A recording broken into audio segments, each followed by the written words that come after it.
이 시간 함께 말씀 보겠습니다. 성경 봉독 창세기 12장 6절부터 9절 말씀입니다. 창세기 12장 6절부터 9절 말씀.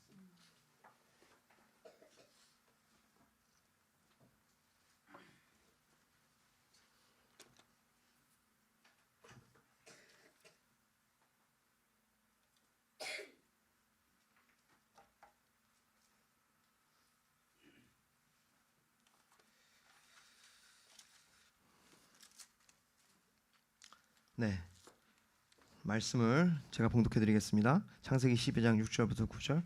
아브라함이 그 땅을 지나 세겜 땅 모래 상수리 나무에 이르니 그때 가나안 사람이 그 땅에 거주하였더라.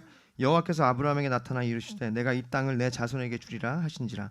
자기에게 나타나신 여호와께 그가 그곳에서 제단을 쌓고 거기서 베델 동쪽 산으로 옮겨 장막을 치니 서쪽은 베델이요 동쪽은 아이라. 그가 그곳에서 여호와께 제단을 쌓고 여호와의 이름을 부르더니 점점 남방으로 옮겨갔더라. 기도하겠습니다. 하나님 아버지 감사합니다. 이 시간 함께 주님 앞에 예배드리며 함께 주님을 기억하며 나아가는 모든 마무리의 교회 성도님들 한 분 한 분을 축복하여 주시옵소서. 특별히 오늘 또 용기를 내서 또 새로운 공동체 안에 예배를 함께 드리기 위해서 발걸음을 하신 우리 박규 안수 집사님과 간채원 집사님 주님 기억하여 주시옵소서. 여기까지 이곳까지 인도하신 것이 에베네셀의 하나님인 줄 믿습니다.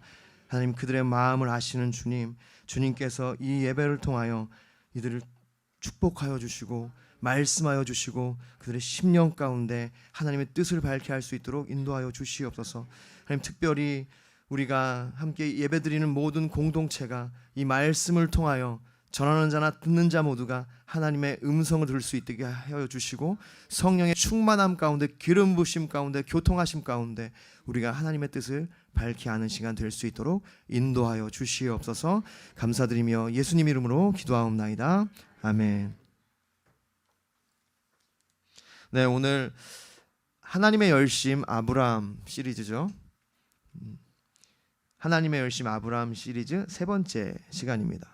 혹시 첫 번째 시리즈 설교 제목 기억나시나요? 네? 너무 반가울 것 같아요. 기억하시면.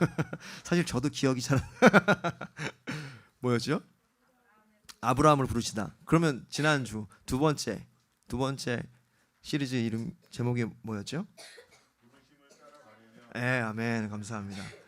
네, 하나님께서 아브라함을 부르셨죠.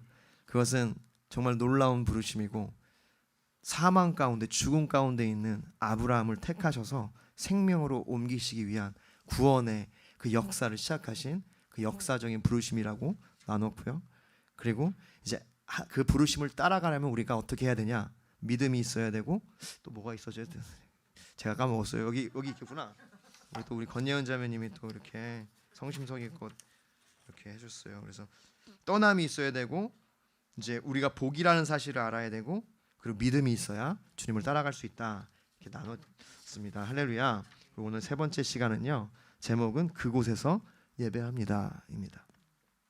여러분 우리 모두는 예배자입니다. 하나님을 섬기든 세상을 섬기든 그 대상이 무엇이든 우리는 어떤 대상을 향하여 예배한다는 거예요.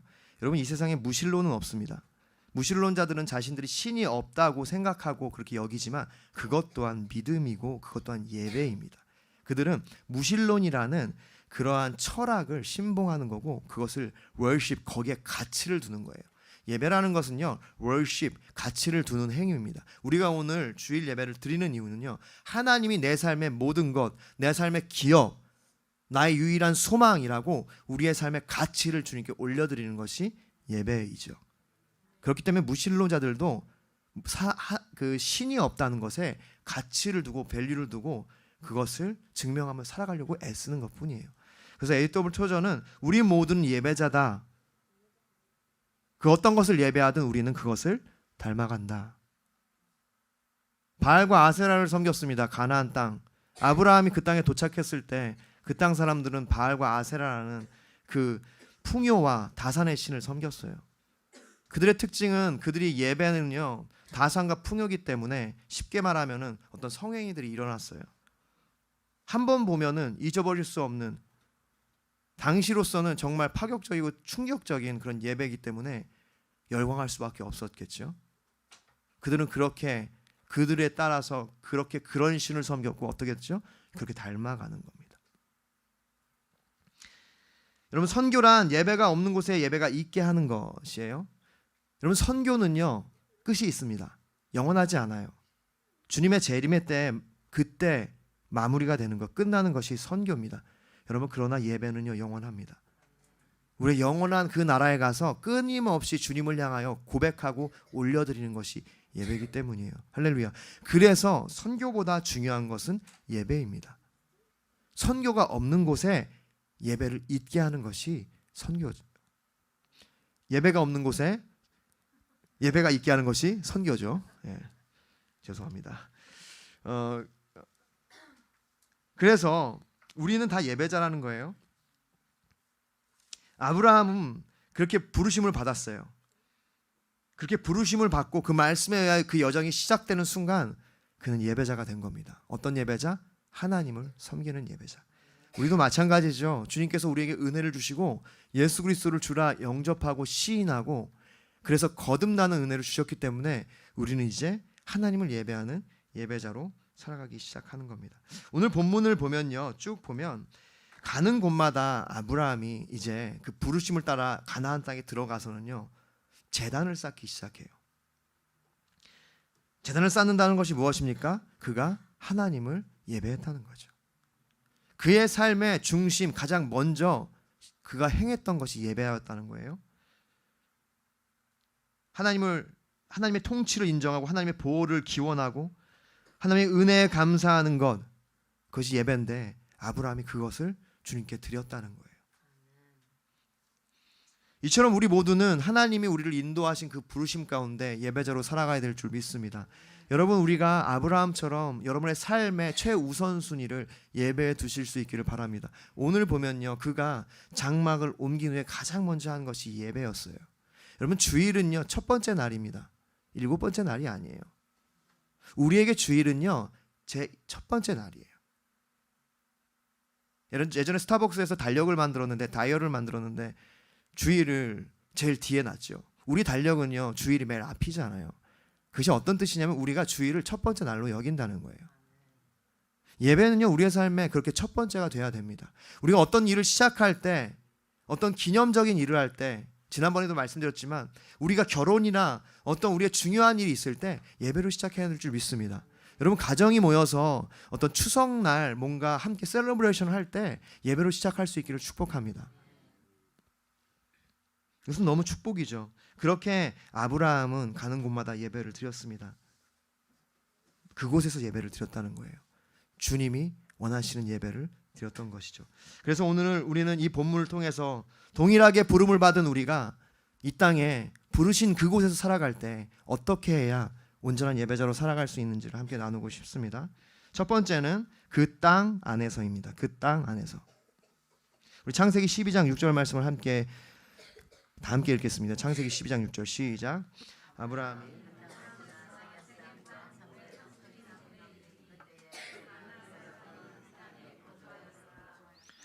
이 말씀에 보면 그 땅을 지나 이렇게 표현하고 있는데요. 원어적으로 보면 그 땅 안을 지나 이런 뜻이에요. 세겜에 있는 모래 상수리 나무에까지 이르른 겁니다. 그 땅 안을 지나서 그 땅에 있는 세겜 땅에 이르러서 거기에 장막을 쳤다는 얘기예요. 그러니까 그 땅을 그냥 지나간 게 아니라 그 땅 안에 살아갔다는 거죠. 우리가 진정한 예배자로, 하나님이 부르신 예배자로서 우리가 그곳에서 예배 드릴 때 첫 번째는요, 우리는 그 땅 안에서 예배자로 살아가는 것입니다. 그 땅 안에서 예배해야 되는 것이에요.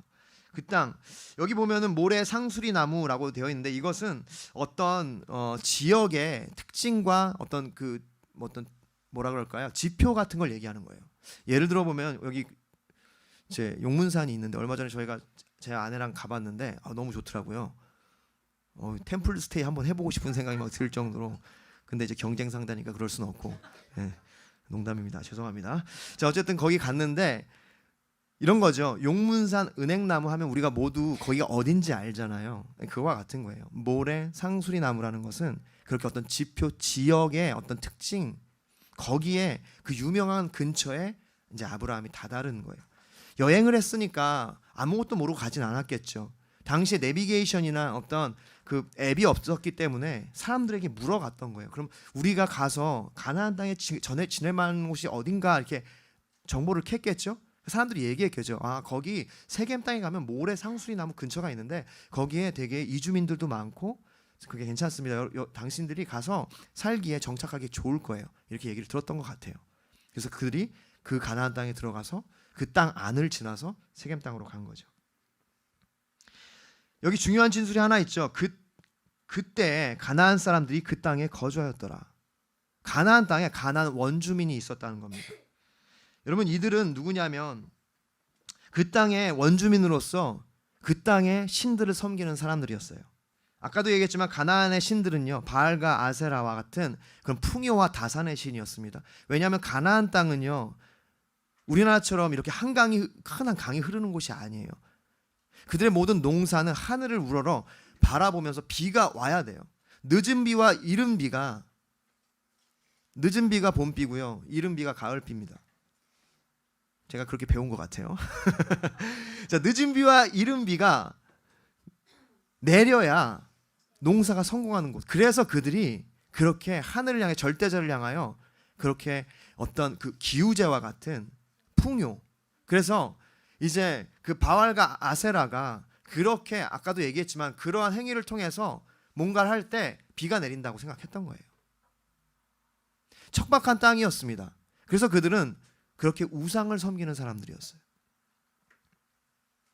하나님을 모르는 세상 사람들이었다는 것이죠.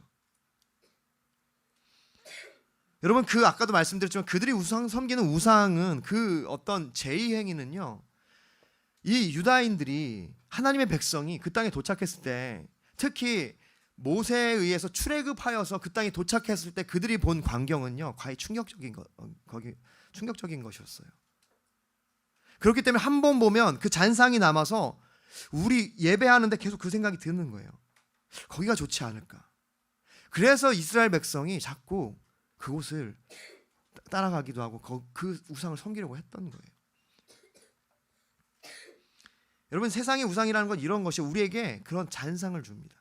한번 고개를 돌리면 또 돌리고 싶어요. 또 돌리고 싶고 아예 머무르고 싶죠. 요즘 제가 계속해서 나누지 않습니까? 우리가 사실은 캠페인을 해야 돼요. 핸드폰이 정말 어떤 그런 거 없이 우리에게 많은 유혹을 가져다 준다고요. 부정할 사람이 여기 있습니까? 뉴스 하나를 보더라도 난 진짜 너무 그렇잖아요. 정말 누르고 싶잖아요. 정직히 얘기하면 저도 어쩔 땐 눌러요. 그러다 다시 백을 합니다. 별게 없기 때문에. 자, 어쨌든 죄송해요. 제가 목사로서 이런 얘기를 하면 안 되는데 우리가 치열하지 않습니까? 근데 문제는 뭐냐면 거기에 눌러 앉는다는 거예요. 고개가 돌아가면 돌려야 되는데 이게 안 돌아가요. 계속 봐요, 그거를. 정직히 그렇지 않습니까? 이스라엘 백성이 그 땅에 도착했을 때 바알과 아세라를 섬기는 광경을 처음에 봤을 때, 우와, 이렇게 되고 돌아가고는 이게 아니지. 자꾸 생각이 나. 이렇게 자꾸 봐. 그리고 이제는 거기 가기 시작하는 거예요. 이걸 어떻게 돌리냐? 안 돌아간다고요. 그래서 우리가 예배를 드려야 됩니다. 그래서 우리가 주님 앞에 나와야 되고 아침 예배를 드려야 되고 말씀 앞에 우리가 나아가야 돼요. 그러면 돌릴 힘이 생겨요. 내가 갔다가도 루터가 얘기했듯이 머리에 새가 지나갈 수 있지만 이 종지를 트는 건 내가 막을 수 있다고요. 치우고 내가 다시 앞으로 나오는 거예요. 그렇게 가나안 신들은 그렇게 유혹적이었고 매혹적이었고 이스라엘 이 사람들에게 그런 곳이었고 아브라함에게도 그런 곳이었어요. 근데 그 땅에 들어갔다고요. 여러분, 사랑하는 성도 여러분, 우리가 제단을 쌓아야 할 곳은, 우리가 예배드리기 시작해야 할 곳은 바로 그곳입니다. 우상이 다스리는 땅, 이 땅. 여러분, 오늘 우리 예배가, 아침 예배가 내가 날마다 보는 성경이 왜 중요하냐면 그 땅에서 우리가 예배를 드리는 예배자로 살아가야 되기 때문에 예배가 중요한 거예요. 여러분, 우리 안에는 무질서함이 있습니다. 정직하게 무질서함이 있어요. 여러분 오늘 아침에 어저께 밤에 정말 끔찍한 사건이 일어났죠. 참담하다고 할 수 있죠. 정말 말도 안 되는 일이 일어났습니다. 압사로 인하여 수십 명, 수백 명이 넘죠? 사상자가. 여러분 이게 어떤 일입니까?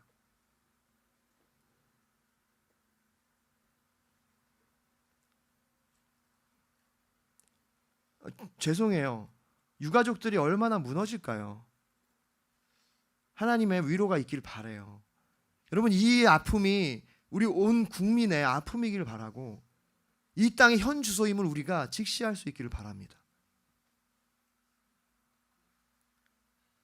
그 파릇파릇한 젊은이들이 거기서 그렇게 죽어갔는데 여러분 저는 그걸 보면서 사실 그게 우리의 모습 같아요.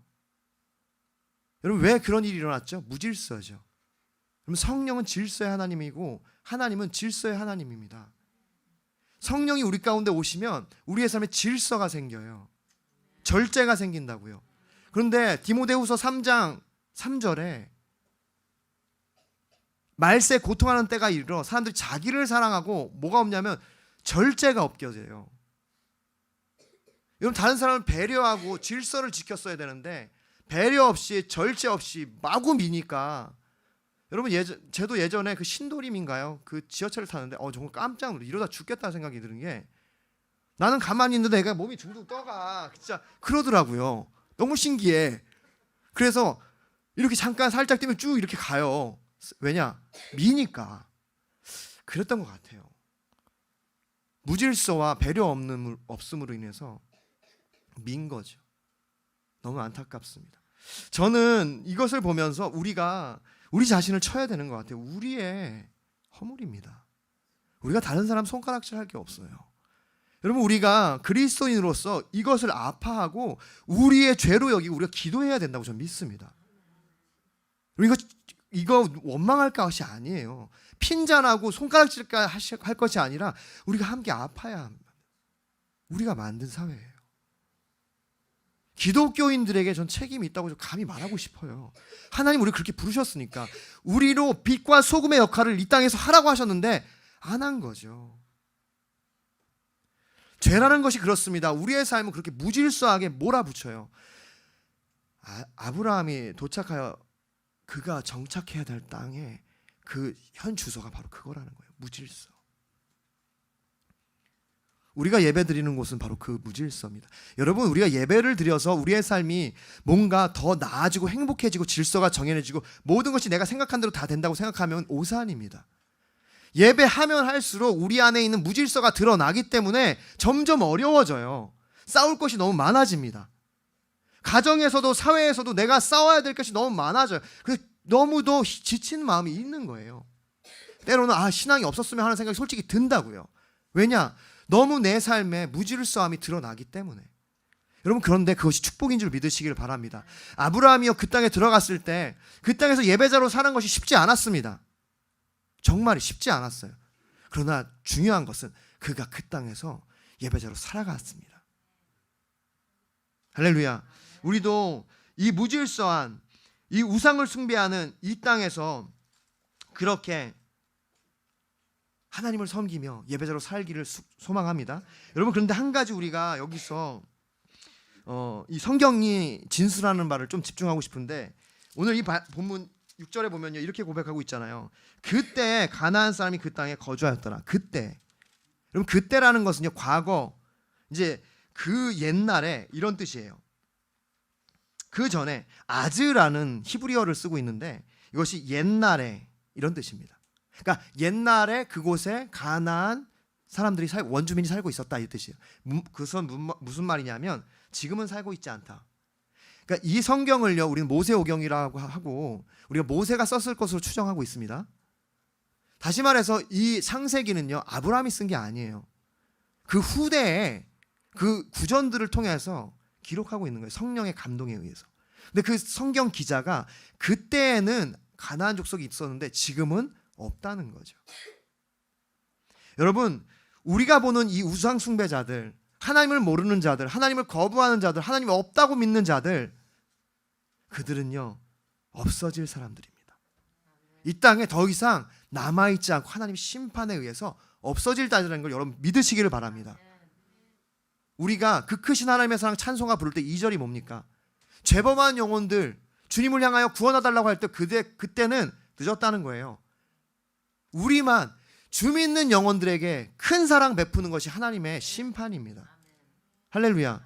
심판의 때가 올 것이고 그 사람들은 사라질 거예요. 그래서 시편 73편 19절에 그들이 어찌하여 그리 갑자기 황폐되었는가 놀랄 정도로 그들은 전멸하였나이다. 하나님을 경외하지 않는 자들은 그와 같이 사라진다는 겁니다. 여러분 믿으십시오. 주님을 경외하는 자들, 이 땅에서 죄악이 난무하는 땅에서 그 말씀에 의지해서 예배자로 서는 자들만 하나님의 영원한 나라에 들어가 그분의 영원한 생명에 참여할 수 있는 줄 믿으시기를 바랍니다. 두 번째, 말씀하시는 곳에서입니다. 아브라함이 그래서 그 땅에서 살아갔는데 그가 타협하지 않고 끝까지 예배자로 살 수 있었어요. 그 원인이 어디 있는지 아십니까? 그 예배가 말씀하시는 곳에서 시작됐기 때문이에요. 우리 본문 12장 7절 8절을 함께 읽겠습니다. 시작. 여호와께서 아브라함에게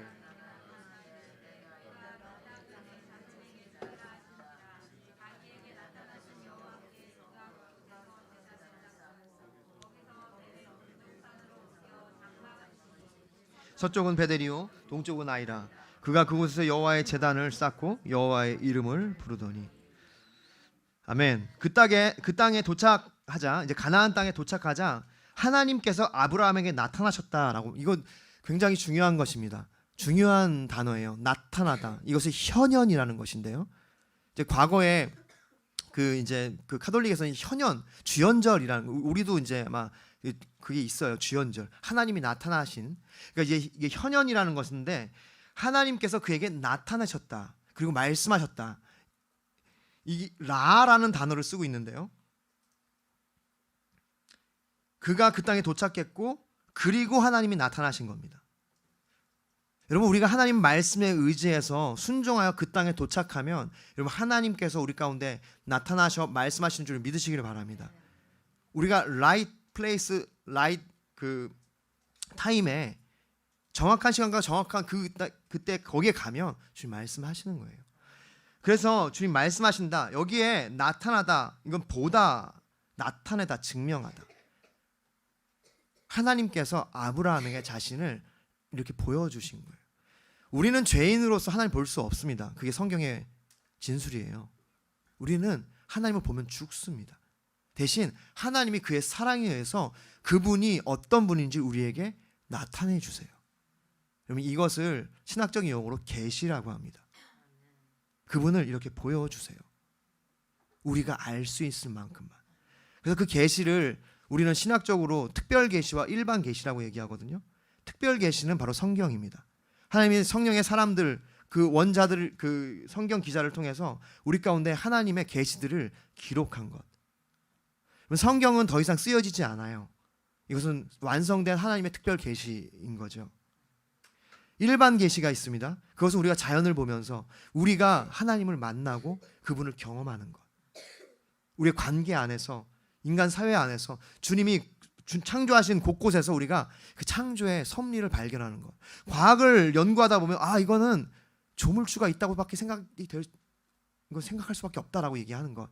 그것들이 일반 계시라고 하는 거예요. 그렇게 하나님께서 그분을 나타내시는 것, 말씀하시는 것을 계시라고 합니다. 그렇게 하나님께서 계시하셨어요.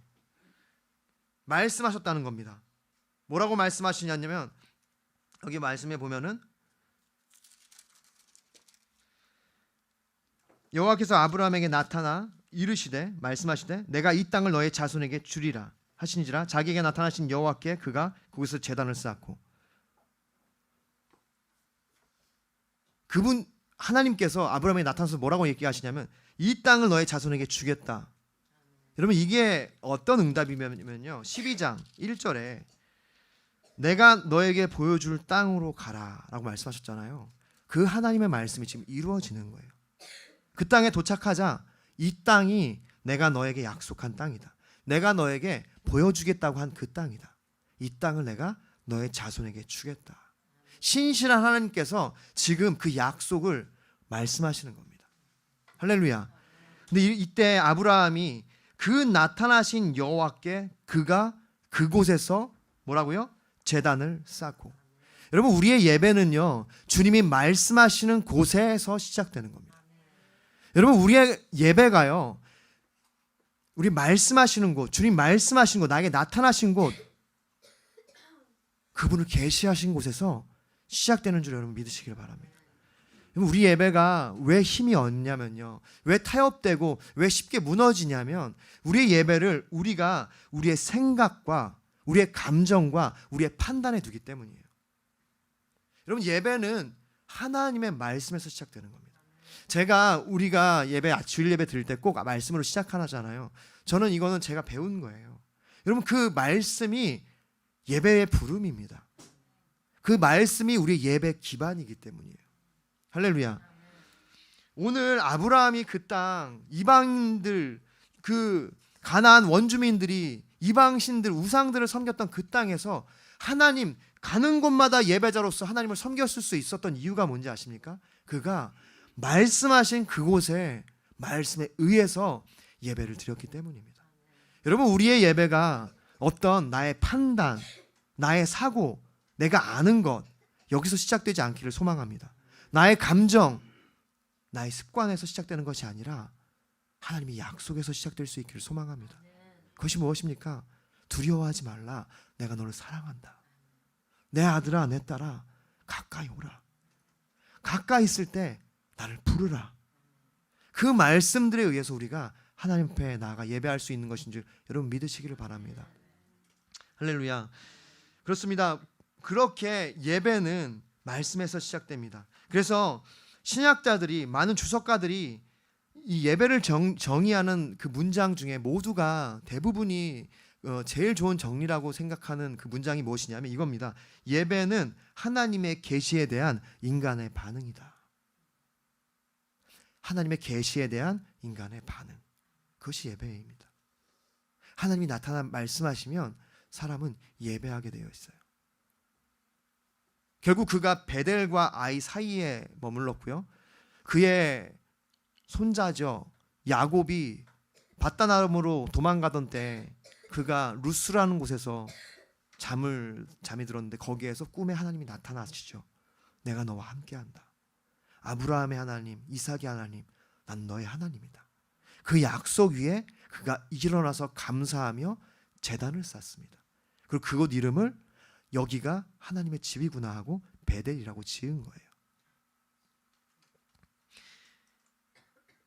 거기는 아브라함이 장막을 쳤던 장소기도 하죠. 그렇게 말씀에 의해서 우리가 그에 반응해서 예배가 시작된다는 것입니다. 그 말씀이 무엇입니까? 어떤 약속이었죠? 이 땅을 너의 자손에게 주리라. 부르심을 받은 아브라함은 그 부르심에 응답하여 그런 예배자의 삶을 살은 것입니다. 이처럼 우리는 우리의 감정과 판단이 아니라 그 말씀에 의해서 예배를 시작해야 되는데요. 이제 여기 보면은 그가 거기서 8절에 보면 거기서 베델 동쪽 산으로 옮겨 장막을 치니 서쪽은 베델이요 동쪽은 아이라. 그가 그곳에서 여호와께 제단을 쌓고 여호와의 이름을 부르더니, 이제 장막을 옮겨갑니다.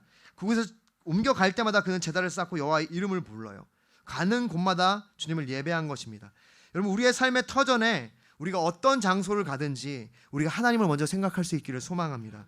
그분이 우리의 중심이 될 수 있기를 소망합니다. 여러분, 모든 면에 그렇게 예배는요 기반이 돼야 되고 기본이 돼야 됩니다. 그런데 우리가 예배를 투자라고 생각하는 분들이 있다는 거예요. 더 좋아 보이는 것에 시간과 투자를 하여 내가 이 땅에서 복을 받고 천국에까지 가는 수지 맞는 장사를 하기 원하는 그러한 마음으로 우리가 예배를 드릴 때가 있다는 겁니다. 여러분, 그것은 우리 성경이 얘기하는 예배의 출발이 아니에요. 예배는요 그렇게 장래성 좋은 높은 항목에 투자하는 주식과 같은 것이 아닙니다. 좋은 결과를 위한 투자가 아니에요. 예배는요 인격적인 교제입니다. 믿음의 여정이라는 것이에요. 예배는요 그 자체가 하나님과의 관계요 교제라는 겁니다. 예배를 드리면 드릴수록 우리가 인격적으로 하나님을 알고 하나님을 만나고 그분이 어떤 것을 원하시는지 알기 때문에 내가 거기 반응하는 거죠. 이것을 어떤 작가는 하나님의 설득이라고 표현하는 거예요. 예배를, 우리가 예배자의 삶을 살아가는 것을 하나님의 설득의 과정이다. 다시 말해서 하나님이 갈대 우르에 있는 아브라함의 이렇게 멱살을 잡고 끌고 나와서 야, 네 아들 바쳐, 이런 것이 아니라는 거예요. 그가 창세기 22장 아들을 바치는 그 놀라운 제사에 나아가기까지 그를 부르시고 인도하시고 한 단계 한 단계 한 단계 예배자로 만들어 가시고 설득하시고 그에게 인격적으로 가르치시는 것들이란 것입니다. 예배는요, 그렇게 기계적인 것이 아니라는 말씀이에요. 믿음은 기계적인 것이 아닙니다. 내가 예배를 드리면 복을 받는 게 아니에요. 예배는요, 하나님과의 교제 관계라는 것입니다. 인격적인 것이요, 만남이요, 그분과의 동행이죠. 미가서 6장 6절부터 8절, 여러분 함께 찾아보셔도 좋을 것 같습니다. 미가서 6장 6절부터 8절, 제가 찾으시는 동안에 읽어드릴게요. 내가 무엇을 가지고 여호와 앞에 나아가며 높으신 하나님께 경배할까? 내가 번제물로 1년 된 송아지를 가지고 그 앞에 나아갈까? 여호와께서 천천의 수량이나 만만의 강물 같은 기름을 기뻐하실까? 내 허물을 위하여 내 맏아들을 내 영혼의 죄로 말미암아 내 몸에 열매를 드릴까? 사람아, 주께서 선한 것이 무엇임을 내게 보이셨나니 여호와께서 너에게 구하시는 것은 오직 정의를 행하며 인자를 사랑하며 겸손하게 내 하나님과 행하는 것이 아니냐. 할렐루야. 여러분 여기 보십시오. 이 미가서가 얘기하는 거예요. 하나님이 무엇을 원할까? 어떤 예배를 원할까? 내가 높으신 하나님께 무엇을 가지고 나갈까? 그럴 때 여러분 여기에 나오는 천천의 순양이나 만만의 강물 같은 기름이나 심지어는 내 그 하나님을 위하여, 내 영혼을 위하여 내 맏아들을 그렇게 드리는 걸 원할까? 그게 아니라는 거잖아요. 이 예배가 어떤 거라는 거예요? 기계적인 거라는 거예요. 그렇게 하나님이 우리 가운데 기계적인 예배를 원하시는 것이 아니다. 주님 뭐라 원하시냐? 여기 보면 8절입니다. 8절을 같이 함께 크게 읽기 원합니다. 시작. 사람아, 주께서 선한 것이 무엇임을 내게 보이셨나니 여호와께서 너에게 구하시는 것은 오직 정의를 행하며 인자를 사랑하며 겸손하게 너의 하나님과 행하는 것이 아니냐. 아멘. 하나님이 원하시는 제사는요, 인격적인 교제라는 겁니다. 동행하는 거예요. 정의를 행하고 세속에 휩쓸리지 않고, 그리고 인자를 사랑한다. 여기는 사람들을 사랑한다는 거예요. 다른 사람, 하나님을 사랑하고 이웃을 사랑하고, 그리고 무엇입니까? 겸손히 하나님과 동행하는 것. 여러분 우리의 예배가, 이 자리가 그냥 단순히 겸손히 하나님과 동행하는 자리인 줄 여러분 믿으시길 바랍니다. 겸손하게 하나님의 살아계심 앞에 내가 자리에 나와 앉아 예배를 드리는 거예요. 무엇을 원해서, 내가 원하는 어떤 목표를 이루기 위해서 내가 투자하는 것이 아니라, 내가 기계적으로 주님께 만만의 강물 같은 기름을 드리면 주님이 나에게 축복해 주시는 것이 아니라, 겸손히 주님, 제가 주님 앞에 나옵니다. 탕자의 마음으로 아버지에게는 그 얼마나 풍성한 것이 많은가. 내가 여기서 굶어 죽겠다. 내가 아버지께 큰 죄를 지었습니다. 죄인으로서 나와서 주님과 동행하기를 소망하는 것이라는 것입니다. 할렐루야. 여러분 이사야서 1장에서도 그렇게 얘기해요. 소돔의 관원들아, 또 고모라의 백성들아 얘기하면서 이 기계적인 예배, 그것에 대해서 주님이 이사야서 1장 12절부터 보면 너희가 내 앞에 보이러 오니 이것을 누가 너희에게 요구하였느냐? 내 마당만 밟을 뿐이니라. 헛된 재물을 다시는 가져오지 말라. 분양을 내가 가증히 여기는 바요, 월삭과 안식일과 대회로 모이는 것으로 그러하니 성회와 아울러 아가를 행하는 것을 내가 견디지 못하겠노라. 여러분 우리가 기계적인 예배를 드리면요, 내가 그냥 단순히 주님 앞에 시간을 드리면 나에게 축복하시겠지라는 예배를 드리면 우리가 그 예배와 함께 악을 행한다고요. 근데 주님이 그것을 가증히 여기신다고. 그것을 기계적인 예배, 그리고 이사야는 보러 온다, 보이러 온다.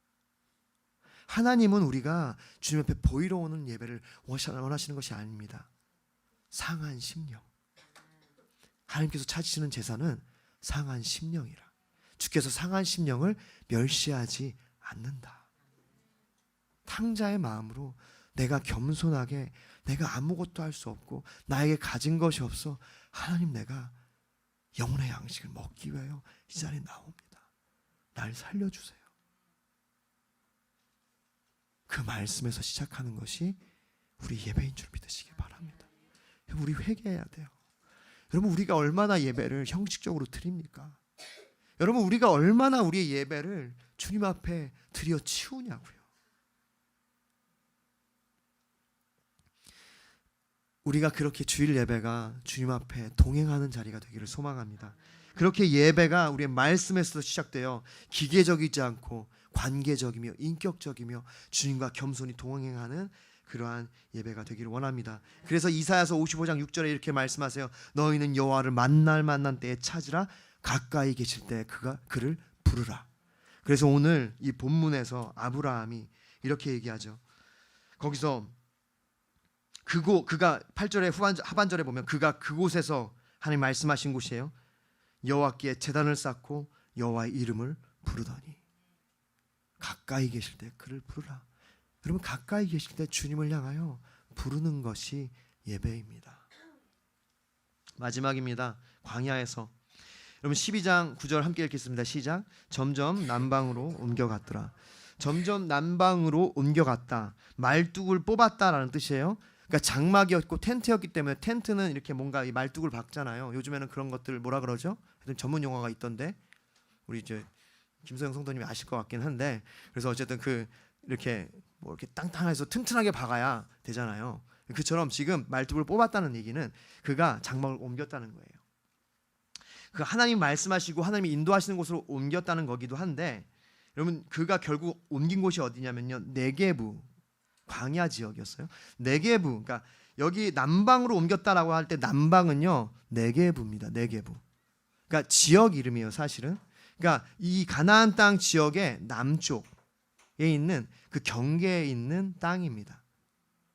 거기가 네게부 광야라는 곳이에요. 결국 아브라함이 장막을 옮겨서 어디까지 가냐면 광야에까지 가요. 점점 남방으로 옮겨갔더라, 그 뜻입니다. 칼빈은요 이것을 이렇게 주석합니다. 가나안 지역에 당시 살던 원주민들의 경계심에 의해서, 텃세에 의해서 아브라함이 밀려서 결국은 척박한 땅 네게부까지 간 거라고 이제 설명하고 있어요. 그런 거죠. 그곳에 원래 있던 원주민들에 의해서, 그 텃세에 의해서 밀려서 네게부까지 간 겁니다.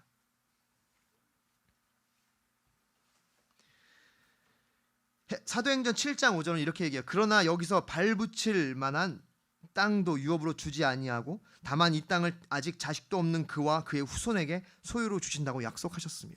무슨 말입니까? 아브라함이 여기 보면 자식도 없는 그가 자식을 주시겠다는 약속에서 그 땅에 갔는데 어떤 땅이에요? 발붙일 곳도 없다. 얼마나 처량합니까? 얼마나 난처합니까? 얼마나 쓸쓸합니까? 우리를 예배로 부르시는 그 장소가 그곳에서 우리가 예배합니다라고 할 때 그곳이 어디냐면 광야라는 거예요. 결국 아브라함이 밀려서 간 곳이 네게부 사막 지역의, 광야 지역에 말뚝을 박은 거예요.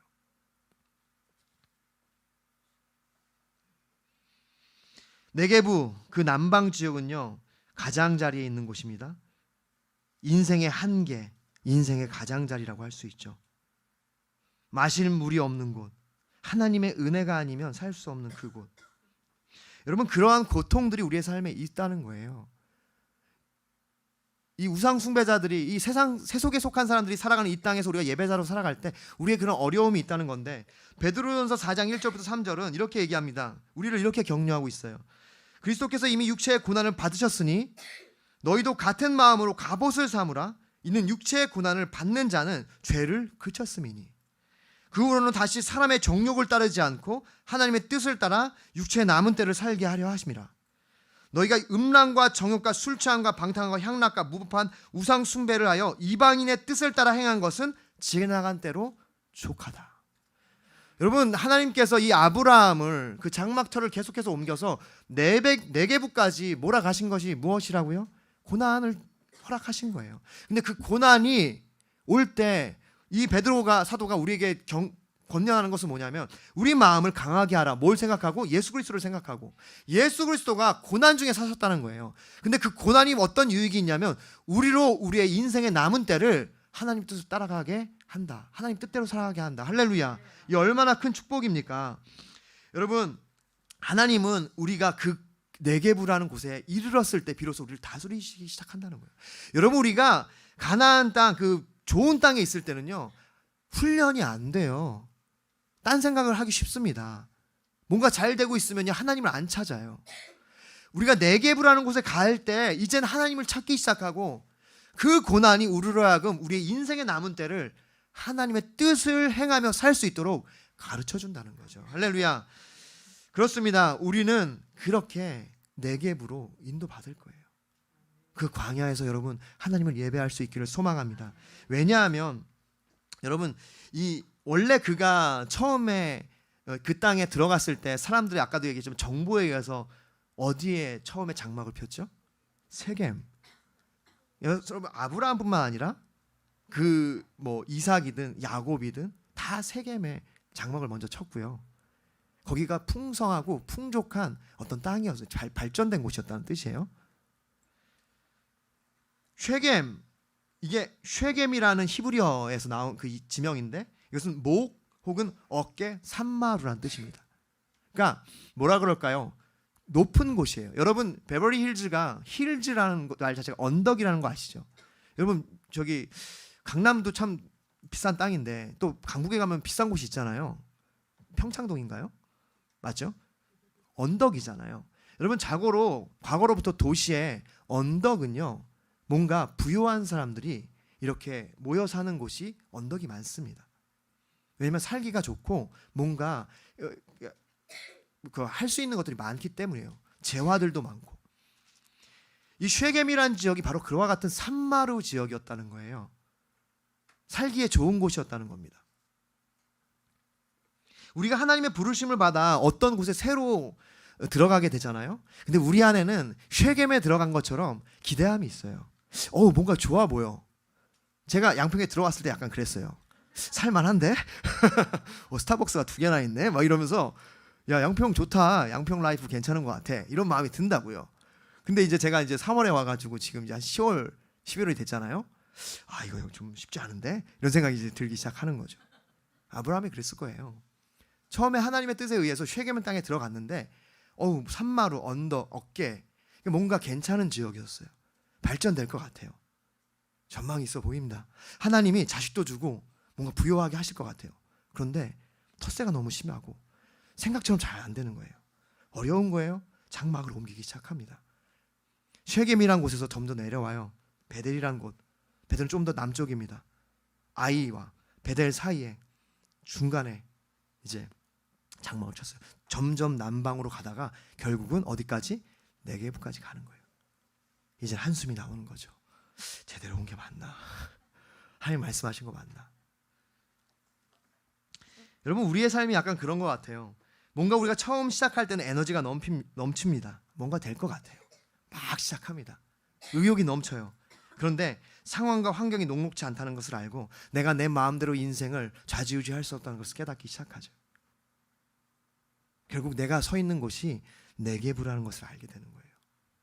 여러분, 근데 그 네게부에 인도되는 것이 우리의 삶의 축복인 줄 여러분 믿으시기를 바랍니다. 왜냐하면 그 환경에서 하나님이 주님의 뜻을 이루기 시작하기 때문입니다. 할렐루야.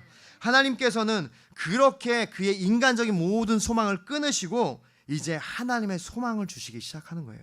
결국 그가 네게부에서 어떤 일이 일어나냐면요, 애굽까지 갑니다. 근데 애굽에서 놀라운 하나님의 보호를 경험하고 그가 거부가 돼서 돌아와요. 할렐루야. 그것이죠. 하나님이 그에게 준비한 것이 있는 거예요. 우리가 우리의 눈으로 보면요, 지금 네게부에 있는 내 상황이 너무 초라하고 힘들고 어렵고 너무 기대하고 시작했는데 이거였어? 불평이 나오기 시작하고 짜증나 뭐 이런 말이 막 나오기 시작하고 너무 힘든데 이거 뭐 안 되겠는데. 그렇지만 우리의 시각으로 보기엔 네게부가 그런 땅이지만 여러분 하나님의 시각으로 보면요, 그 땅은 애굽으로 가서 하나님의 역사로 말미암아 부한 부자가 되기 바로 일보 직전이라는 겁니다. 그가 그렇게 애굽 왕의 뭐라 그럴까요? 그 인정을 받고 다시 가나안 땅에 돌아왔을 때는 이전의 아브라함이 아니에요. 그에게는 공신력이 생겼습니다. 하나님이 함께 하시는. 바로가 그것을 공신했고요. 그 당시에 바로는요, 세계의 패권을 가진 왕이었어요. 그 모든 소문은 발보다 빠른데 다 가나안 땅에 퍼졌겠죠. 그가 돌아왔을 때는 더 이상 예전의 아브라함의 가정이 아닌 거죠. 그 축복을 네게부 땅에서 하나님이 준비하셨다는 겁니다. 할렐루야, 믿으십니까? 이사야서 51장 2절부터 3절, 너희 조상 아브라함과 너희를 낳은 사라를 생각하여 보라. 우리가 한번 생각해 보겠습니다. 아브라함이 혼자 있을 때 그가 그를 부르고 그에게 복을 주어 창성하게 하였느니라. 나 여호와가 시온의 모든 황폐한 곳들을 위로하며 그 사막을 에덴 같게 그 광야를 여호와의 동산 같게 하였나니 그 가운데 기뻐함과 즐거움과 감사함과 청하는 소리가 있느니라. 할렐루야. 여기 보십시오. 느헤미야 9장 19절에는 주께서 주의 크신 긍휼로 그들을 광야에 버리지 아니하시고 낮에는 구름 기둥이 그들에게서 떠나지 아니하시고 길을 인도하여 밤에는 불 기둥이 그들을 비추게 하시오며 또 주의 선한 영을 주사 그들을 가르치시며 주의 만나가 그들의 입에서 끊이지 않게 하시고 그들의 목마름으로 인하여 그들의 물을 주어 40년 동안 그들에게서 40년 동안 들에서 기르시되 부족함이 없게 하심으로 그 옷이 헤어지지 아니하고 발이 부르트지 아니하사오며. 할렐루야. 여러분, 우리를 네겝으로 인도하신 하나님이 어떤 약속을 하세요? 내가 너를 인도하고 있다. 내가 너에게 먹을 것을 주고 물을 주고 내가 길을 내고 있다라고 말씀하시는 거예요. 아브라함이 혼자 있을 때, 아무것도 없을 때 주님이 그에게 찾아가셔서 네겝에 있는 그를 인도하셨다는 거예요. 그것을 생각하라는 것입니다. 할렐루야. 여러분, 우리의 삶이 광야와 같은 상황에 있더라도 여러분 낙심하지 마십시오. 포기하지 마십시오. 우리가 예배하고 주님을 바라보면 주님이 우리를 가장 좋은 길로 인도하실 것이기 때문입니다. 할렐루야. 말씀을 정리하겠습니다. 그 땅 안에서 예배하는 것, 그곳에서 예배자로 부르신 것입니다. 우리의 예배는 말씀에서 시작해야 합니다. 하나님의 약속에 기반을 둬야 합니다. 그리고 광야에서 네겝에서도 계속돼야 되는 것입니다. 시편 136편 6절, 그들의 백성을 인도하여 광야를 통과하게 하신 이에게 감사하라. 그 인자하심이 영원함이로다. 이사야서 43장 19절, 보라 내가 새 일을 행하리니 이제 난 나타날 것이라. 너희가 그것을 알지 못하겠느냐? 여러분 들어보십시오. 반드시 내가 광야의 길을 사막에 강을 내리니. 주님께서 광야에 길을 내시고 사막에 강을 내신다고 말씀하십니다. 할렐루야. 이 약속을 붙들고 인생의 광야길에서 예배 자리에 나오시기를 바랍니다. 여러분 있는 그곳에서 그 말씀을 의지하여 예배자의 자리로 나아가시기를 축복합니다. 부르신 곳, 바로 그곳이 우리가 바로 예배를 시작할 곳입니다. 주님 말씀이 시작되는 곳, 그곳이 예배를 시작하는 곳, 광야와 같이 척박한 그곳, 거기가 바로 우리가 하나님을 예배해야 하는 곳입니다.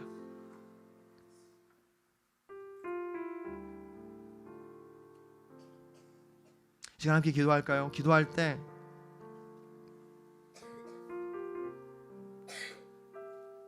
우리가 말씀을 들으면서 여러분이 주님이 여러분 마음 가운데 격려하시고 혹은 또 책망도 하시고 혹은 앞으로 여러분의 소망이 되는 말씀들을 주셨다고 믿습니다. 한 가지, 우리가 얼마나 근시안적으로 우리의 예배를 바라봤는지, 우리가 얼마나 기계적으로 예배를 드렸는지 회개했으면 좋겠습니다. 하나님이 우리가 동행하시기 원하고, 하나님은 우리가 주님을 바라보고 그냥 주님으로 인해 만족하기를 원하시는데, 여러분 원래 관계라는 것이, 사랑이라는 것이 이상한 건 뭐냐면 뭘 원할 때예요. 나에게 뭘 주면 좋아하고 나에게 뭐가 없으면 별로인 게, 이게 이상한 사랑입니다. 이상한 관계죠. 진짜 사랑은요, 뭐가 없어도 그 사람을 좋은 거. 하나님이 여러분 우리에게 원하시는 것은 뭐가 없어도 내가 하나님을 위해서 감사한 거예요. 네게부 그 광야에서 예배를 드린다는 건 내가 그분으로 인하여 만족하는 거예요. 하나님 그걸 알려주시기 원하시는 것입니다. 여러분, 그런데 우리가 그것을 모르고 불평한다고요. 우리가 불평하고 우리가 근시안적으로 바라보면서 언제까지냐고, 내가 여기에 언제까지 이 네게부에 있어야 되냐고 얘기한다고요.